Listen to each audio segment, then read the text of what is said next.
안녕하세요. 경자입니다. 저번 주 금요일에 펜트론 수요 예측 결과가 공시가 되었는데요. 수요 예측 결과는 예상대로 저조했습니다. 하지만 이 종목은 수요 예측 결과를 제외하더라도 청약하기가 망설여지는 조건을 세 가지 더 가지고 있는데요. 화면 보시는 조건들입니다. 그래서 일단 결론은 청약을 패스하기로 했는데 그럼 어떤 부분 때문에 제가 패스로 결정을 했는지 하나씩 풀어나가 보겠습니다. 이번 주는 두 종목이 청약을 하는데요. 인벤티지 랩과 펜트론입니다. 오늘 말씀드리는 펜트론은 화요일과 수요일에 청약을 하고요. 환불일은 이번 주 금요일입니다. 그래서 환불 기간은 이틀입니다. 서두에서 말씀을 드렸죠. 수요 예측 결과가 저조했습니다. 기관 경쟁률이 129대 1이었고 의무 확약 비율은 11.4%였는데요.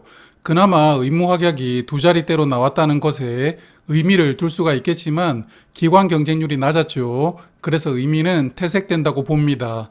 의무 확약은 대부분 15일 확약이었는데요. 의무 확약이 총 50건 있었는데 40건이 15일 확약으로 신청이 들어왔습니다. 최근에 청약한 종목 중에서 기관 경쟁률은 5위였고요. 그리고 의무 확약 비율은 1위입니다. 최근에 청약하는 종목들 두 자릿수 의무 확약을 기록한 종목이 펜트론이 유일하거든요. 그만큼 기관들도 공모주를 장기간 보유하는 것을 부담스러워하는 시기라고 볼 수가 있겠습니다. 자, 그래서 이 종목 공모 가격이 낮아지는데요. 하단 가격이 10,000원이었는데 2,000원 내려져서 8,000원으로 공모 가격이 확정됩니다. 공모 가격 신청 결과를 보면 청약 참여한 기관의 89%가 공모 가격을 하단 미만으로 신청을 했으니까요. 이 종목도 애초에 공모가 밴드를 잘못 잡았다고 볼 수가 있습니다. 공모주 시장이 점점 차가워지는데 이제는 주관사들도 좀 각성할 필요가 있다고 보이는데요. 저번 주 청약했던 T3처럼 경쟁력 있게 밸류를 책정하면 충분히 흥행할 수가 있는데 왜 자꾸 실패의 역사를 반복하고 있는지 모르겠습니다. 여하튼 이야기가 잠깐 샜는데요. 그래서 펜트론은 이번 IPO로 88억 원을 모집하고 시가총액은 854억 원입니다. 워밍업으로 소개를 드리지 않았죠. 사업 간단하게 보면요. 펜트론은 검사 장비를 만들고 있습니다. 반도체와 2차전지 검사 장비도 만들고 있지만 주력은 SMT 검사 장비인데요.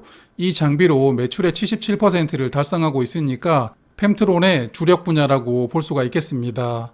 이 장비는 역할이 뭐냐면 화면 보시면 인쇄 회로 기판이 있죠. 거기에 여러 가지 반도체를 부착하면서 납땜을 하게 되는데 그 납땜이 제대로 되었는지를 3D 비전 센서로 검사하는 역할입니다.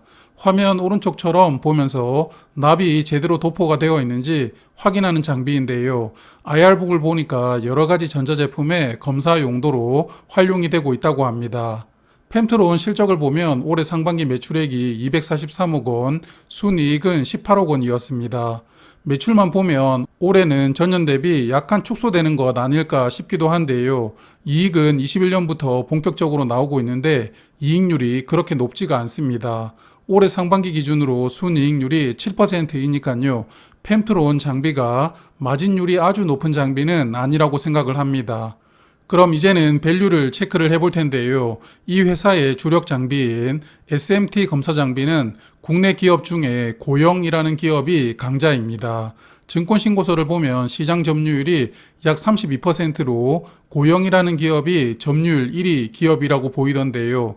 그래서 이 회사와 1대1로 밸류를 체크를 해보았습니다.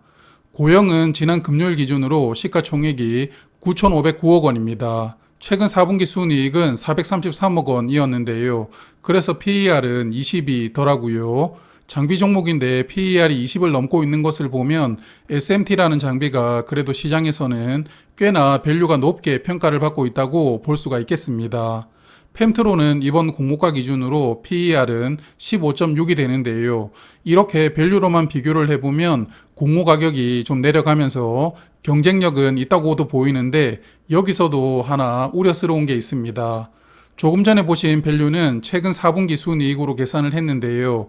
그런데 이 회사 상반기 순이익이 17.9억 원이었거든요.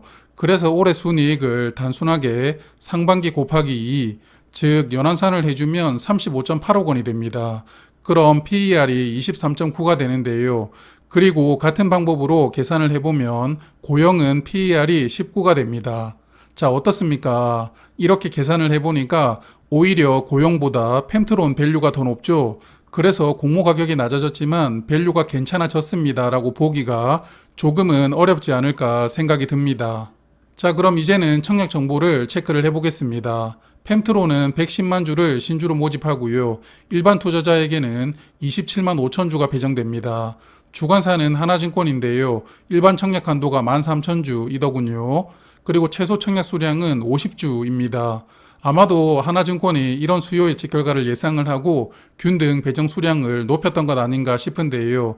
그래서 이 종목은 최소 수량으로만 청약을 해도 균등으로 25주를 받는 상황이 발생될 수도 있겠습니다.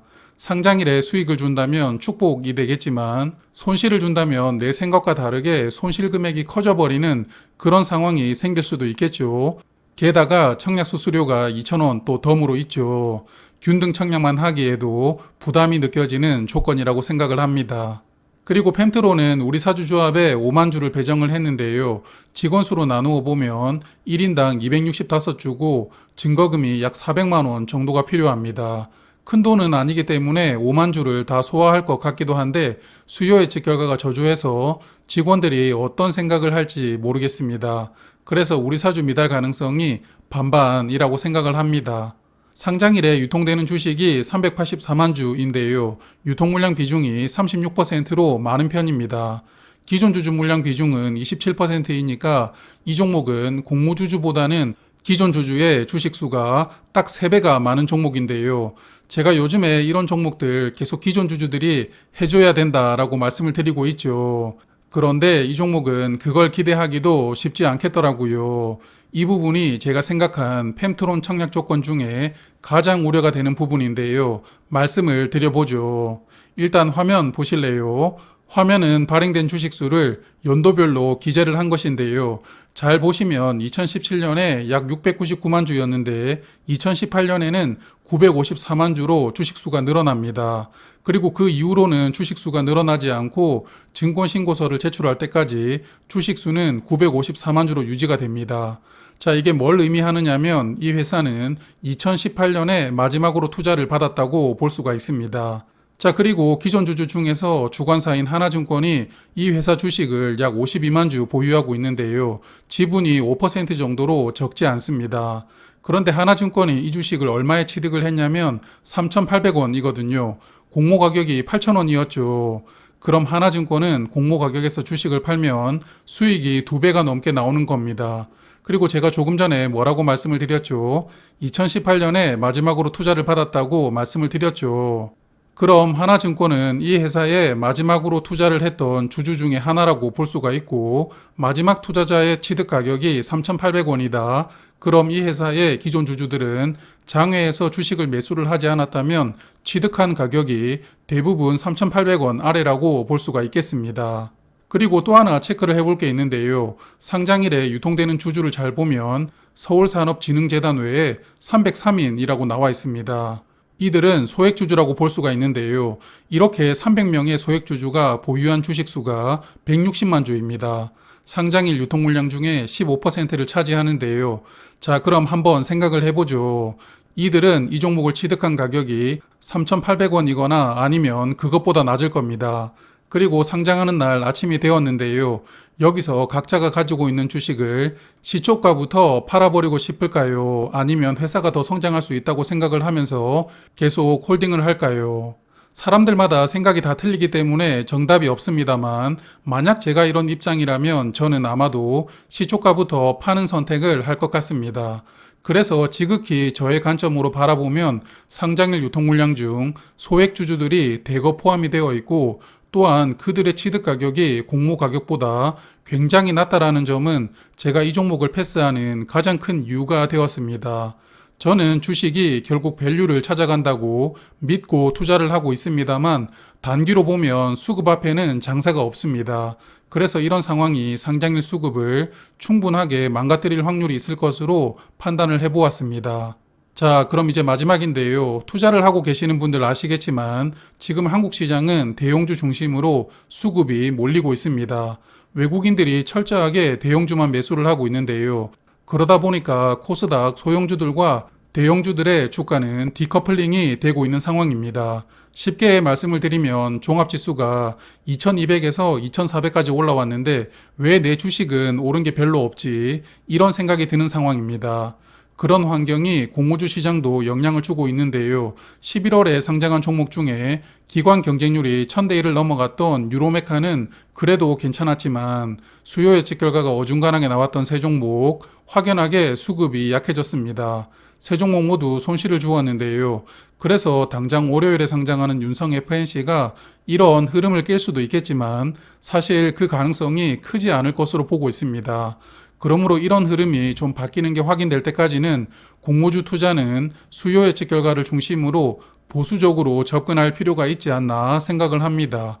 펜트로는 현재 11월 24일에 상장할 예정입니다. 다행히 같이 상장하는 일정이 아니니까요. 상장 일정이 청약에 영향을 주지는 않을 것으로 봅니다.